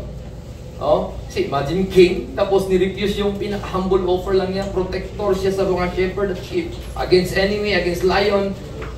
Ang sa kanya makakain lang habang siya ay ginakuha. Nangyari mga kapatid, si Nabal, punta sa bahay, sinabi sa kanyang wife, nangyari, secretly, privately, pumunta si Abigail kay David, nag-offer. Kasi nag-declare ng war si David on the following day. At sabi niya, David, sana po, hindi niyo patayin yung husband ko. Ito na yung pagkain. Imagine niyo po, nag-intervene si wife. Kasi boss niya ito si Nabal eh. Bossy. Ako'y na masunod. O, walang pagkain padala kay David. Pero hindi. Si Abigail na wife, good-hearted. Believer of God siya, King of Israel. So, the King of, the God of the Jews. So, binigyan ng pagkain si David. Alam mo nangyari? Pinatay ng Diyos si Nabal. Heart attack kung meron mang term. Kasi yung heart mismo, his heart died within him. After ilang days, namatay siya. Tumigas eh. Tumigas. Kasi nag-heal siya ng piyesta. So ito yung klaseng tao na hindi good example. No? A bossy husband. Pero hindi blind follower ang wife. Kaya naging wife ni David si Abigail. Kaya ang isang head is lovingly lead and selflessly care. No? Maging good example siya, giver siya. Amen? Kung gaano po siya appreciative sa Panginoon, makita ng wife yan, makita ng children yan, mga ama, mga pastor, makita ng member yan, pastor. Kung nag-lead ka ng isang flock, makita nila yan. No? As the one na head of the wife, ay ma-honor ka sa wife mo. No? At i-honor mo din ang wife mo na as a fellow heir of the grace of God. So pareho kayo mga kapatid na maging good example. The one that is leading and the one who is following. They are both heir of the grace. Hindi bossy. Ano yung una? Hindi na-create ng blind followers. Hindi din bossy number 2. Then number 3 mga kapatid, hindi sadista. Kaya so ikaw head, sapakin mo na sila. No? Or else, ang kamao ni Manny Pacquiao, babaon sa mukha mo. Hindi gano'n. Or magsabi ka, itong kamao ko, hindi pa na-baptize to. Kasi nung sinabi na pastor, I baptize you, my dear brother, ginanon ang kamao. Hindi gano'n. Amen? Ang principle nagsabi, ang head ay hindi abusive, hindi sadist. Kasi kung gano'n man lang, mawala na yung principle na Christ is sacrificially, lovingly die for his body. And He gave Himself for it. Siya ang nasaktan. Hindi ang kaniyang church ang nasaktan. Amen? Siya ang napako. Hindi tayo ang napako. Siya ang namatay. Siya ang lahat ng pain nasa Kanya. Hindi ngayon ang nangyari. Maraming nangyari sa mundo. Balita dito, balita doon. Dahil sa droga. Di ba bro? Dahil sa droga. Na-disorder na ang mind. Kaya meron ng abusive husband. Kaya wala akong makita na tao sa Biblia na abusive husband. Wala ni isa. Walang nagsapak sa kanyang wife. from Genesis to Revelation. Bakit? Hindi po doktrina ng Panginoon yan. Doktrina ng diablo yan. Amen? Because of whatever influence, either liquor, drugs, or whatever mindset na wrong. Hardship is a believing woman's recognition na kayo ang protector at under sila sa protection mo, hindi mo sila saktan.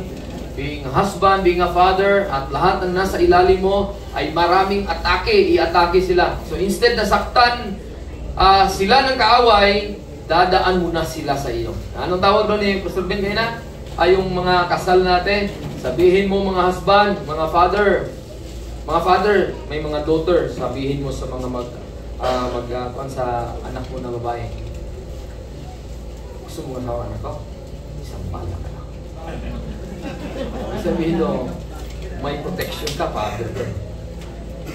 Sabihin, huwag mong hindi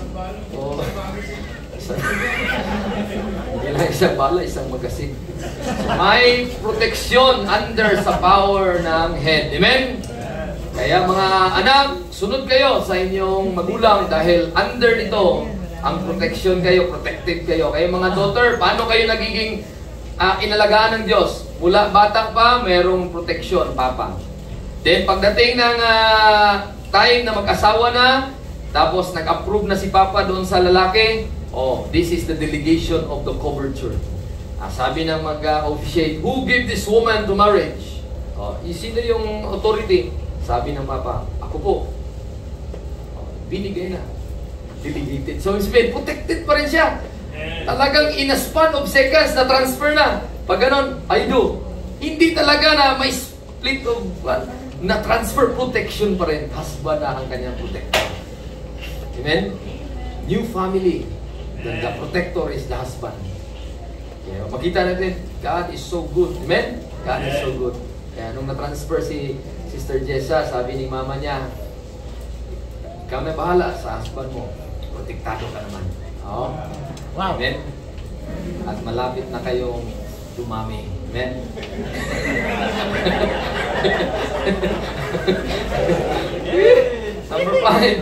Number 5, Odette.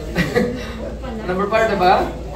Number 4, headship is not public humiliation. So, ikaw ang head, ikaw ang leader, ipahiya mo na sila. Hindi yun humiliation, embarrass ng mga wives, i-embarrass mo yung daughters mo. Hindi po, kundi recognition na sila ay weaker vessel. Amen? Meron dapat, sabi ng 1 Peter 3:7, na i-give honor. Giving honor to the wife as a weaker vessel. So, kailangan sila na meron kang recognition na sila ay hindi i-embarrass. Even emotionally. Amen? Even physically. Amen? Hindi sila i-embarrass mo ko din. Rather, recognize na weaker vessel po sila. Number 6. Number 5, headship is not always 100% agreement of wife with the decision of the husband. Baliktad na. Kanina, the way around. Di ba kanina yung wife, nagsabi niya, okay na ba to? busy ang husband, napauo, 10,000. Di ba? What if yung husband ang nag-decide tapos 10,000? Baliktad yung kanina. Di ba kanina, napauo kasi busy siya eh. Marami siyang ginagawa. Maraming client tumawag. At sabi na, sige. Pero dumating na, 10,000. What if kung ikaw ang nag-order ng 10,000?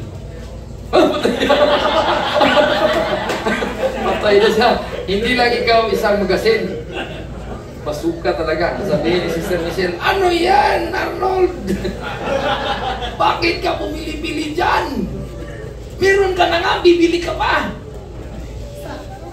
Addiction na yan. Wala, dami ng sermon si wife. So, hindi 100%. Amen? Hindi 100%. Pero mga wife, ito yung pinaka isa sa mga natutunan sa aming mga mentors. No? Pag may desisyon si husband, at alam mo na medyo mahirap, ang tawag nga na sa term eh, a leap of faith. At sabi niya na,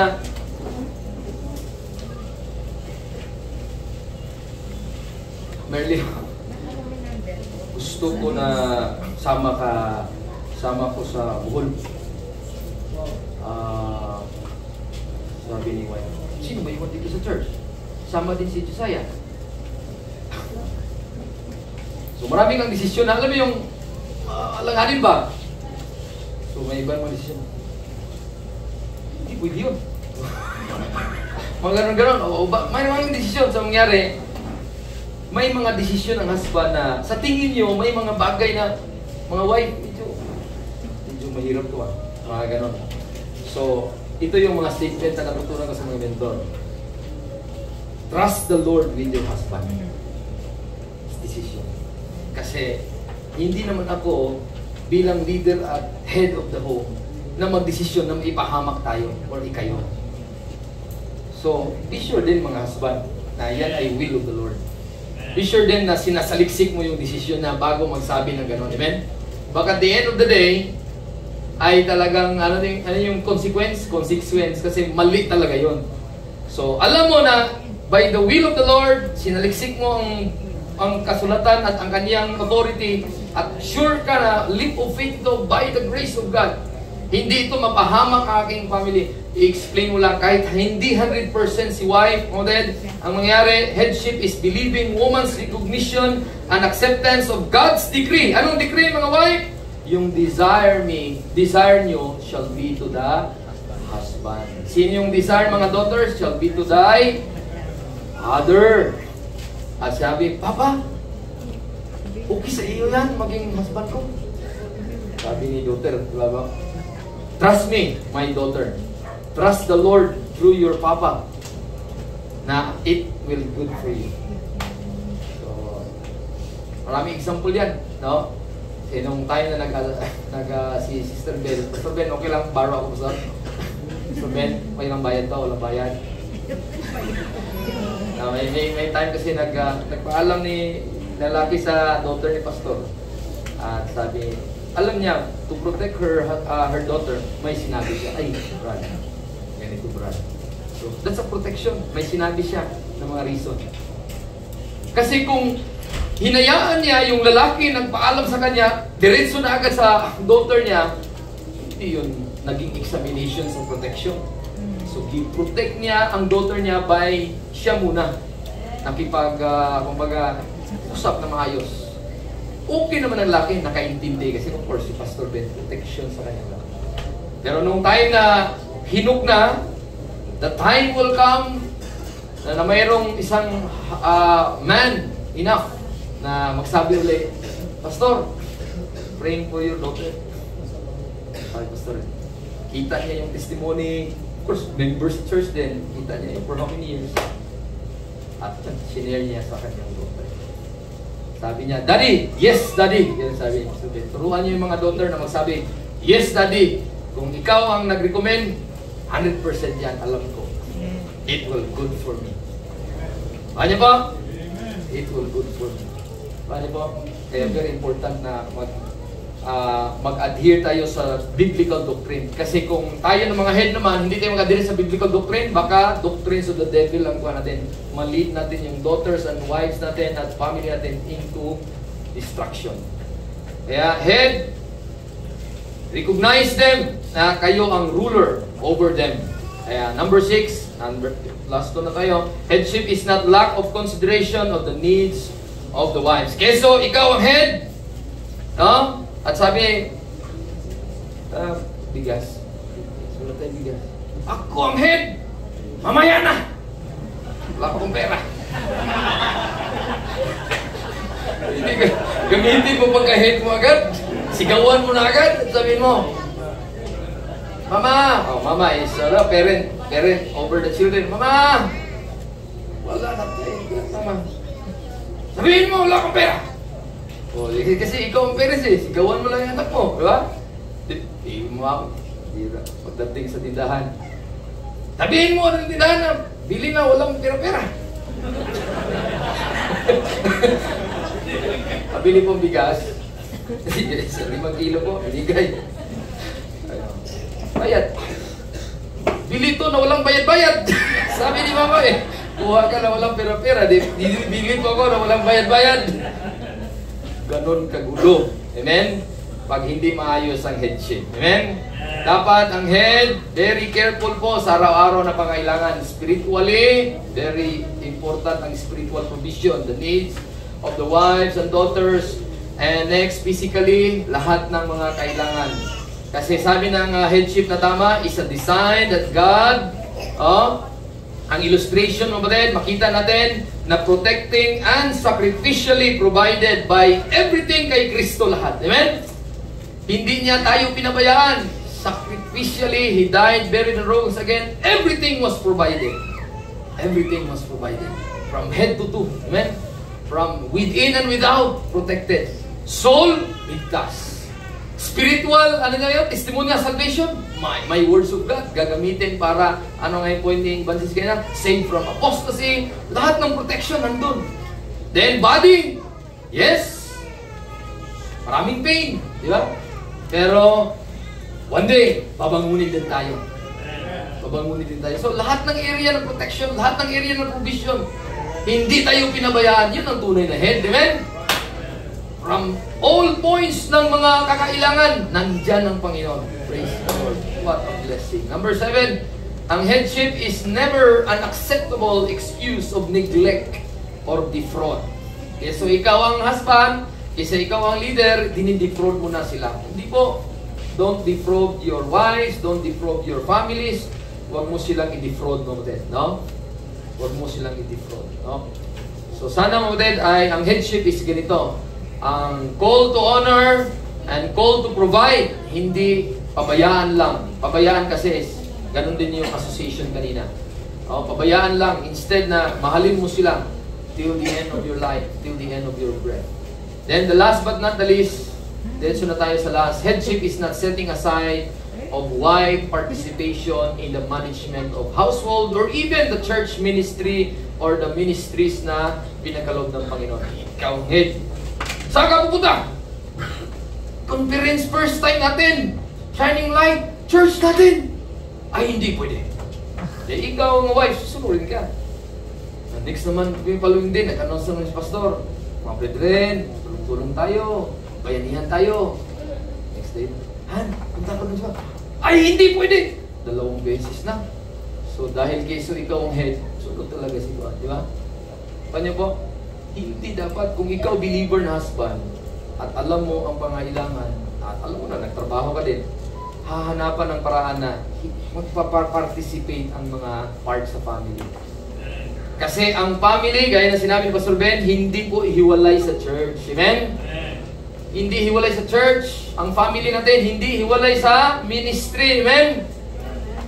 So, protected love structure nga, ang local church, kung saan yung family may ma-expose sa doctrine ng Panginoon, ma-expose sa lahat ng mga nourishment na spiritual, gagamitin ng kanyan. Kaya I will bring my family members. Ako, local church family ako.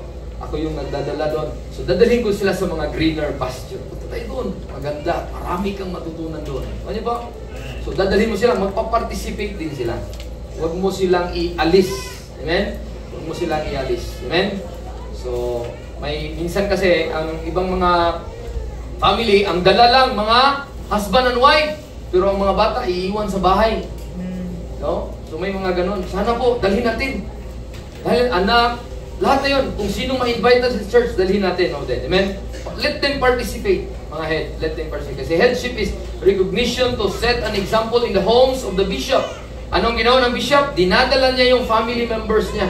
Kasi paano niya masabi mga family sa church, dalhin natin ang Panginoon, ang mga anak natin, ang ating mga wife, i-lead natin sa Panginoon. Pero wala ni isa ang mga anak niya sumusunod. Paano yung maging example, di ba? Hindi, di ba? So, ang headship is, hayaan ang mga anak ay mag-participate. Amen? Hayaan ang wife na maging good example, nandun na lahat, mga sa churches of God. So, connected po yun. Kaya, last, ang conclusion, ito na yung conclusion ko, preacher. So, I pray na sana maging blessing ito, yung it will lead to a guidance for a biblical marriage. Yung ginamit mo a biblical marriage. Kaya knowing those principle of headship, mag-lead na siya na kung ikaw unmarried, tere, gising ka na? No, one day, malalaki na yung mga young people natin. Di Kuya Mano, matangkat na. Kuya Yuni. O mga ano ito Brad, nagpakita ka na. So one day mag-decide ka mag-asawa. So dapat responsible ka. Yung headship, yung kanina. So ipalagay na lang natin yung acronym kasi wala lang akong kumbaga by the grace of God, gusto ko lang i-summarize into acronym. Ilagay na lang natin yung it will lead you to a biblical marriage. If you decide na I will, Papa Marlon, I will now decide. Mas bata ka pa tingnan, ano? Alam ko na, alam ni Brother Francis yan. Kaya Brother Francis, no? Letter M, mutual respect. No? Matutunan mo na sa marriage, may mutual respect ng head. Of course, honoring and respecting sa honor at design ng Panginoon. At order and relationship sa loob na ang isang husband is particular to love his wife even as himself. So, how he respect himself, you also respect that woman na one day maging wife mo. And sabi niya, mga woman, see that you reverence her husband. So, it's a synonym of respect, you know? Giving honor sa husband. Na hindi ka talagang siga. Na mga daughters na one day, mga woman na ipag-pray ang Panginoon ang bibigay sa iyo, hindi yung bibigyan ng Panginoon na isang kindat ka lang, madala ka na. Yun. Kundi, marunong mag-respect na sana Lord, ikaw na bahala Lord, yung virtuous. Basta I will mind you. Ano ba? Mutual. Kasi sa marriage, mutual respect. That's the number M. It will lead you a biblical marriage. Yan po ang characteristic. A, accountability. So, walang magsabi na, ikaw kasi. Walang ganon. Walang turuan, just like Adam and Eve. Both husband ay mag-answer sa Diyos. May role sila, at sinabi ng Bible yan, kung anong gagawin mo, sa buong puso mo, ay meron pong magandang resulta. God is a rewarder. Amen? Kung iyan ay mindful ka sa accountability, one day, mag-decide ka, accountable. Ikaw pa nga, sarili mo pa, hindi mo mapahandle, hindi ka pa accountable sa papa mo, sa mama mo, even sa pastor mo, how much you are handling a person of all your life, at the rest of your life, until death do us part, or rapture. Amen? So, dapat matutunan mo accountability. Na lahat ng gagawin, nandun yung heartily as the Lord. So, yun po ang pangalawa. Ito na po ang pangatlo, responsible. I think about meaning kasi hindi pa ako nakakuha ng mga dictionary, mahabang mga meaning. Like sa 1828, Noah. Pero nung word study sa evangelist, yung tawag doon, yung etymology of words at saka word syllable, yung syntax ng word, kung paano siya nagkabuo ng prefix, suffix, mga root word. Sabi ko, ano ba yung meaning ng responsible? So doon pala ang tinatawag na able to respond. Ibig sabihin, pagka bibigyan ka ng task bilang husband, bilang father na, kaya mo bang i-handle? Are you able to respond the need of your wife? Are you able to respond the need of the children? Are you able to respond? Kaya sinabi ko sa inyo, kung ang binatang lalaki hindi pa responsible sa kanyang sarili, hindi nga kayang bilhan ang kanyang sarili ng sapatos, hindi niya kayang bilhan ang kanyang sarili ng ano pang klaseng necessity yan, magbuhay ka pa ng ibang tao. Hindi ka pa nakabili ng pizza ni Papa. Or magpakape man lang. O, sabi mag-asawa ka na. Di ba, Brother Don? Oo. Sabi ni Papa, magkano laman ang savings mo? Yun. Sabi ko, kuan po, hindi ka makasagot agad. So, mga kapatid, very, very important ang responsibility. Amen? Kasi one day, pagka mag-asawa ng mga young people, 1 Peter 3:7, maging husband kayo one day, ay kasama nyo na ang inyong alagaan. At i-dwell nyo na with knowledge. At mag-honor kayo doon sa kasama nyo na weaker sila. Kala nyo ba Akala nyo ba na, oh, may iba na ako, assistant or whatever. No, weaker. Kailangan sila ng guide. Kaya pinasan sila para i-protect mo sila. Galing sila sa family, protected measure ng father, nasa iyo na. Ikaw na magbantay. Then, kayong dalawa, both heirs together of the grace of life, that the prayers be not hindered. Responsibility is very important. Amen? Are you able to respond? Number 4, righteousness in leadership. So, in a biblical marriage, gaya na sinabi Pastor Ben, biblical doctrine about marriage, nandun yung righteousness. Amen? Because the Spirit speaking expressly in the latter times, some shall depart from that. And they will give heed to unrighteousness, ungodliness, selfishness, covetousness, ano pang klaseng spirito. Doon sila bumibigay. Dapat hindi. Tayo ng mga leader na tahanan sa marriage life natin, righteous leader tayo. Amen? Righteous leader. Exercise love, exercise truth, exercise integrity. Very good example si Job. At the end of their relationship na nagkahiwalayan na siya, sino ang good example na yung husband ni Job? Sinabi na, grabe ng faith mo, integrity mo, patay na anak mo, ubos ng ari-arian mo, wala na ang iyong kagwapuhan, bulot yung lahat. In fact, curse God and die. Tunglo mo ang Diyos. Sa Bisaya pa, tunglo mo. Sumpa mo ang Diyos mo. Wala na.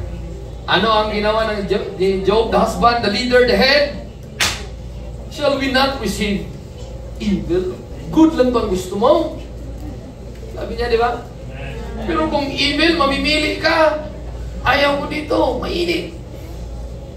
Kapatid, life ay hindi lang good. Amen?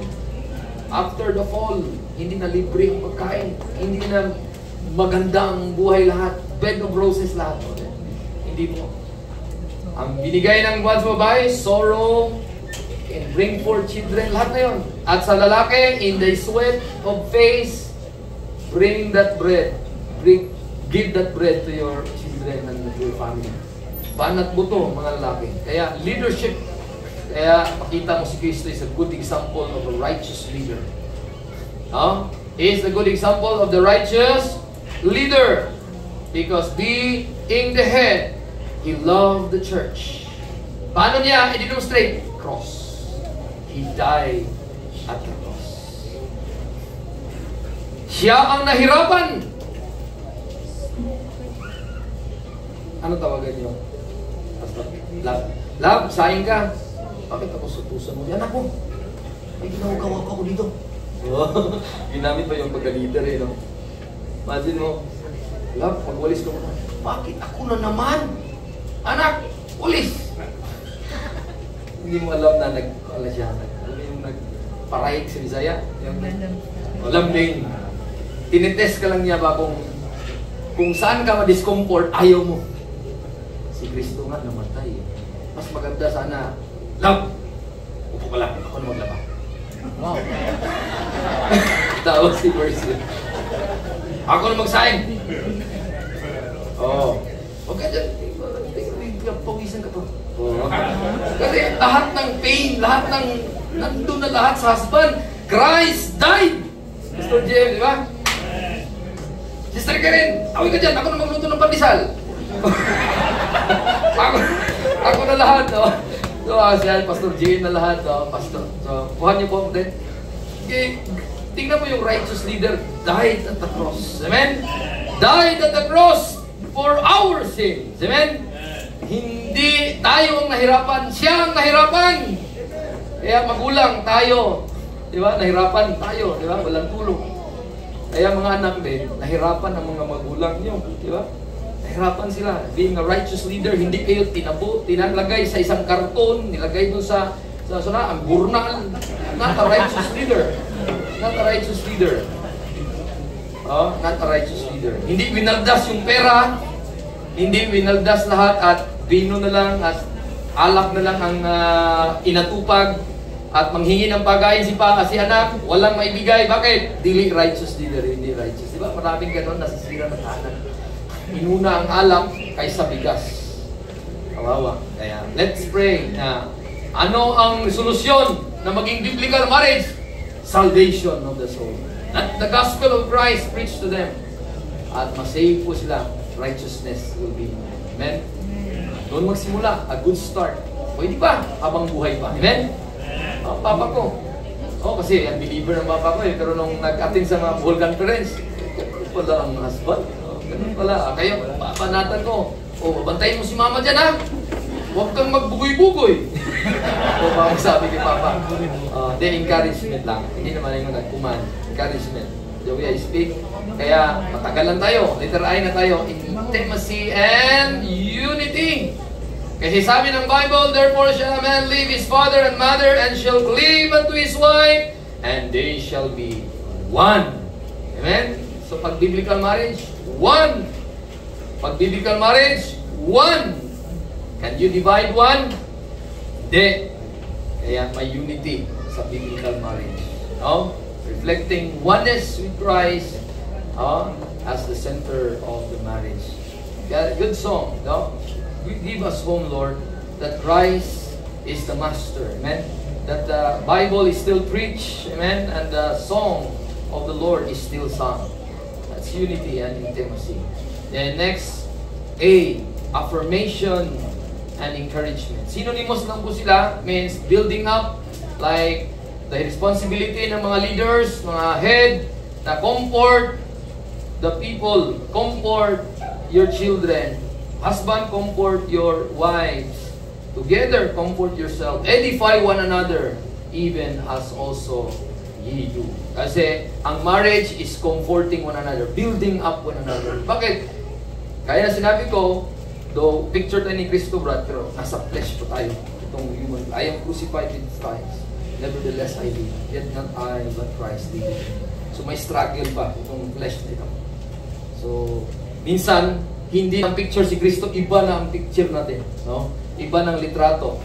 Kaya mayroong encouragement and affirmation, building up one another between the marriage, no? Continuous po.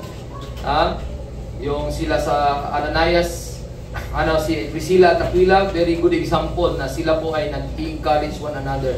Nung nakita nila si Apollos na nag-preach, kulang po ng knowledge about the mystery, at nag-encourage si Juan, honey, pili ka ng ganito. Kung may mag-imagination tayo, accommodate. Sabi niya, Apollos, come to our house and we will say something. And yung building one another nila, talagang accommodation nila, the affirmation nila one to another, how they relate to one another sa work ng Panginoon. Hindi sila, ano tawag ko sabihin, oppositionalist. May opposition ng wife. Nagdadala ka na ng bisita. Hindi ka marunong magbugas ng plato pagkatapos yan. Iiwanan ka niyan, lalo na si Pastor Ade. Joke lang yung Batiliso. Kasi minsan alas 2 na kadlaw, di ba? Madaling araw, Brother Jack, kasi dami ng mga baso dun sa harap. Tapos pag kayo, okay na, let's call it the day, mga ganon. Hindi talaga matulungan si Banjil. Banjil, ang dami naman. Mga sisindi. Ano ba, iniwan kasi yung mga amigo. Iniwan ka sa mga ere. Imbitahan mo pa sila. Hindi po susuko. Continue pa rin ang building up. No? Masaya pa rin ang wife, ang husband na may bisita. Amen? Hindi yung sakit sa ulo. Daan namin na no? Hindi yun. Masaya kayo. Amen? Ano ngayong good example ng good characteristic? Hospitable. Amen? At sabi ng Tagalog, Bisaya ba no? Sobrang niyang hospitable. Hindi siya marunong mag-Tagalog. Ipasok lang kayo. Isipin niyo lang ito. Bahay niyo ba ito? Nag-usap kasi ni Marlon kanina. Yung mga Bisaya ba? Hospitable siya. Pastor siya. Pero hindi siya marunong mag-express sa Tagalog. Okay, kain kayo. Kain kayo. Isipin niyo na lang ito. Bahay niyo ba ito? Mga kapatid, lahat ng relationship start doon sa home. Amen? At lalong-lalo na sa husband and wife relationship. Before nation was created, Adam and Eve was there. Before the church was there, being the Jews and Gentiles, composed of family, Adam and Eve was created first. Amen? So The basic unit na very good example, husband and wife. The foundation ng relationship, husband and wife. Nandun, nagsimula sa Garden ng Eden. Kaya nag-encourage sila one to another. Amen? Kaya si Adan, naghanap ba ng iba? Wala po. Sino nauna namatay? Hindi ko na mapan sa history kung sino nauna wala sa kanila. Amen? Pero picture sila na kung si Adan may Eve, si Christ merong church, at tayo mga husband, let the example tayo sa ating mga wife. Amen? At ang wife din, support the husband. Amen? Support the husband, mga wife. At ang mga husband, letter G, guidance. Biblical marriage ay result of guidance. At nandun yung gentleness. Of course, i-guide mo. Hindi yung guide ka, pero hindi ka gentle. Husband leads the spiritual family matters with gentleness. Yun yung kanina, yung not bossy, not harshness. Christ within is the spiritual guidance of marriage. Sabi ng Bible, 1 Peter 3:4, let it be the hidden man of the heart. Oh, ano ang biblical marriage, Brad? Of course, biblical na at Christ-centered. Nandun si Kristo sa heart. Amen. Kaya kung may mga families nating ginawin to Christ, that will be a good start for them. Dati, ang guidance sila sa family by culture and by religion. Pero nung after nalaman nilang real salvation by the hidden man of the heart. Yun ang biblical. Yung center nila, yung nananahan sa kanila, the indwelling Christ Himself. The hidden man of the heart. Ganda ng marriage pag si Kristo ang gina-please. Amen? Kasi yung siya ang gina-please mo din. Kaya, merong term, no? Si mama ni Sister Jessa, di ba? May adjustment, di ba? Dati, narinig ko yung speech mo eh. Nung kinasal sila. May adjustment po kayo niyan. Makita niyo po ang kanilang growth, di ba? Being married couple. Bakit? Hindi nag-adjust sila sa isa't isa. Saan nila in-adjust? Dito po sa sarili nila. Kaya, ang kanyang flaws adjustment, mabilis na lang. Bakit? Ang mind ni wife, dito. Ang mind ni husband, dito. Ang ganda. Di ba? Pero kung ang mind ni wife dito, pero ang mind ni husband iba, doctrines of devil, sabi Pastor Ben, ganon yun, magka-clash. Kaya, let it be the hidden man of the heart. Saan makita? Dito. Amen? So, when was the last time, mga husband, you read the Bible with your wife? Or yung sabi ni Pastor Ben na, silpon dito, si husband dito, silpon dito. Tapos nag-chat, tulog ka na. Tulog ka. Lapit na nandiyan, tulog ka na. So dapat mo din makita ng mga bata sana yung ating relationship, husband and wife. Kita na, si mama papa nagbabasa ng Bible sa dalawa. Kita, no? O, kung wala ng husband, kasi nasa langit na, of course, ikaw din, makita ka ng anak mo, mother. Di ba? Makita ka na you are in guidance with that hidden man of the heart. Last but not the least, last na. Parang nag-smile na kayo. Kakain na kami. Biblical marriage. Example of Christ love. Siya talaga ang pinaka tantamaha. Siya ang pinaka lahat ng preeminence sa kay Kristo. Amen? In all relationship, He is the preeminence. The husband demonstrates Christ's sacrificial love. The wife mirrors godly submission. Basahin natin lahat. There you go. Wives, submit yourselves unto your own husbands as unto the Lord. For the husband is the head of the wife, even as the Christ is the head of the church. So wala pong mangyayari na biblical marriage kung wala itong salita na ito. Yeah. Kung wala ang love, yes, magkaisa kayo sa pera pero wala sa pagmamahal. Wala yan. Because in everything, there is always a charity. Because charity is the greatest of all. Sabi niya. Yes, there is faith. Yes, there is hope. But the greatest of this virtue is charity. Love in action.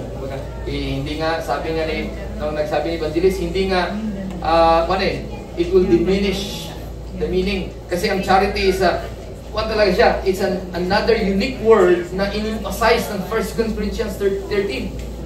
Diba? Modern version, love yan. Pero charity is above all. Amen? Above all. So may God help us to have a biblical marriage. Amen? Saan nagsimula? Yung awareness na meron kang responsibility. No? Ngayon, nagpa-practice ka ba? OJT ka ba under your papa? Anak! Francis, ready? Papa, praying pa rin. Anak, everyday, tina-check ni Papa. Ready? Praying pa rin. Until sa time mag-decide, I am ready. I am ready. Francis. So, ako din? So, si Francis. Hindi, ikaw kasi ang kwan eh. Ikaw kasi matangkad dyan eh. Kaya nakita ko. So, nakatayo ka na ba o nakaupo?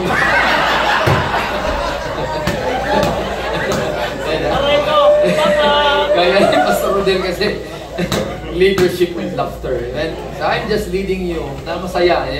Masaya ang pag-aaral ng salita ng Panginoon. Amen? Let us pray. Father, I am thankful that you are our Father in heaven. At naging masaya po kami dahil nagsimula yun nung time na nakasumbong kami.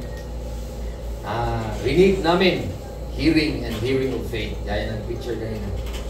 And that day, the turning point of our life, na kami ay naligtas by believing the true gospel in our time, the death of your Son, Jesus Christ, for our sins, was buried and rose again, complete, and that's sufficient at sufficienting tapos na, Lord.